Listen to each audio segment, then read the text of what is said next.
सर्दी का मौसम था।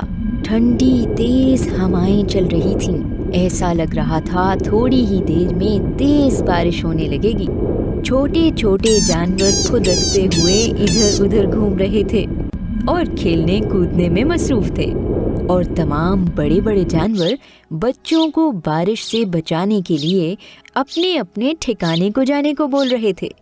दूसरी तरफ सारे परिंदे तूफान और बारिश से बचने के लिए अपने घोंसले मजबूत कर रहे थे, और फिर सब परिंदे अपने बच्चों को अपने परों में समेटकर घोंसलों में जाकर बैठ गए। हवाएं और तेज होने लगीं। मौसम तो बहुत ही ज्यादा खराब हो रहा था। सब जानवर और परिंदे अपने घरों में, मतलब अपने घोंसलों में और बिलों में महफूज थे। और फिर क्या था, बारिश शुरू हो गई। अभी बारिश तेज हुई थी कि अचानक किसी परिंदे की जोर जोर से रोने की आवाजें आने लगी। वो एक चिड़िया का नन्हा सा बच्चा था जिसके माँ बाप नहीं थे, और वो अकेला था, और खाने की तलाश में फिरते फिरते उसके पाँव में पत्थर लग गया था। पत्थर लगने से उसका पाँव जख्मी हो गया था। नन्ही चिड़िया उड़कर अपने घोंसले को तो पहुंच गई, मगर उसके पाँव में बहुत तकलीफ थी। उसके पास कोई दवा भी नहीं थी, कोई ख्याल रखने वाला भी नहीं था। उसके पाँव से खून निकल रहा था और वो दर्द से रोए जा रही थी। उसकी आवाज़ बाकी परिंदों तक तो जा पहुंची, मगर कोई भी उसकी आवाज़ सुनकर नहीं आ रहा था। कोई उसके रोने पर गौर नहीं कर रहा था। तूफानी बारिश के डर से कोई परिंदा अपने बच्चों को छोड़कर नहीं जाना चाहता था, और कुछ को तूफान से डर लग रहा था। इसलिए कोई भी परिंदा नन्ही चिड़िया की मदद के लिए नहीं गया। वो रोती हुई अपने घोंसले में बैठी रही। बारिश की वजह से वो कहीं जा भी नहीं सकती थी, क्योंकि वो छोटी थी और जख्मी भी थी। इतने में एक कौवा, जो बूढ़ा और कमजोर था और भूखा भी था, उसके पास रहने के लिए कोई घर भी नहीं, घोंसला भी नहीं था। वो यूं ही भटकता भटकता फिर रहा था, बारिश में भीगा हुआ।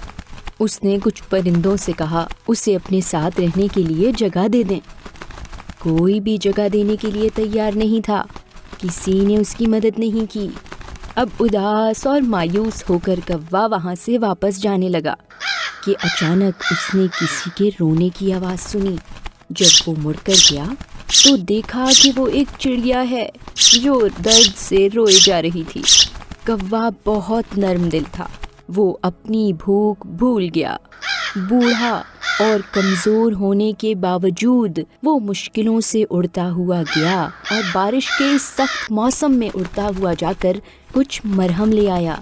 वो मरहम लाया और चिड़िया के पाँव पर लगाया, उसे दवा दी और फिर उसके पास बैठ गया। चिड़िया को आराम आने लगा। उसके जख्म से खून बंद हो गया और कुछ देर के बाद उसके दर्द को भी आराम आने लगा। कौवे ने देखा कि चिड़िया की तबीयत संभल गई है, तो वो वापस जाने के लिए उठा, लेकिन नहीं। चिड़िया ने उसे रोका और कहा, कौवे भैया, आपका शुक्रिया मेरा इतना ख्याल करने के लिए, लेकिन अब ऐसे वापस मत जाओ, मेरे साथ खाना खाकर जाना। फिर दोनों ने मिलकर खाना खाया। कौवे की भूख पूरी हो गई। चिड़िया के दर्द को भी आराम आ गया। कौवा एक दफा फिर जाने लगा। अब की बार चिड़िया ने पूछा, भैया, इधर आसपास तो कोई कौवे नहीं रहते, आपका घर कहाँ है? कौवा बोला, छोटी बहना, मेरा कोई घर नहीं है। अब इस उम्र को पहुंच गया हूँ, बस घर नहीं है, मैं बेघर हूँ। मेरा घोंसला कुछ दिन पहले सख्त तूफान में टूट गया था। अब इस उम्र में नया घोंसला बनाने की हिम्मत नहीं पड़ रही। बना लूँगा अपना घोंसला, कोशिश करता हूँ, जल्द बना लूँगा। चिड़िया फौरन बोली, अरे नहीं, आप इतने बूढ़े हैं और इतने कमज़ोर हैं, मैं अकेली ही रहती हूँ। देखिए तो, इतना बड़ा घोंसला बनाया, लेकिन मैं अकेली हूँ, कोई है ही नहीं जो मेरे साथ रहे। सारा दिन दाना चुग कर आती हूँ और फिर बस अकेली बैठी रहती हूँ।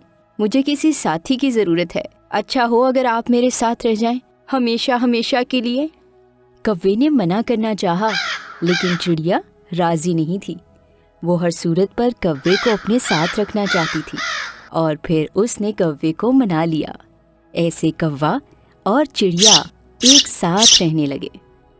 कौवे को भी एक साथी मिल गया, एक घर मिल गया, और चिड़िया को भी अपना ख्याल रखने वाला मिल गया और अपने साथ एक साथी मिल गया। सियाने कहते हैं कि अच्छा करो तो तुम्हारे साथ अच्छा होगा। अपनी तकलीफ भूलकर कौवा चिड़िया की मदद करने को आगे बढ़ा था, और देखिए तो उसका भी कितना बड़ा मसला हल हो गया। नेकी कभी जाया नहीं जाती।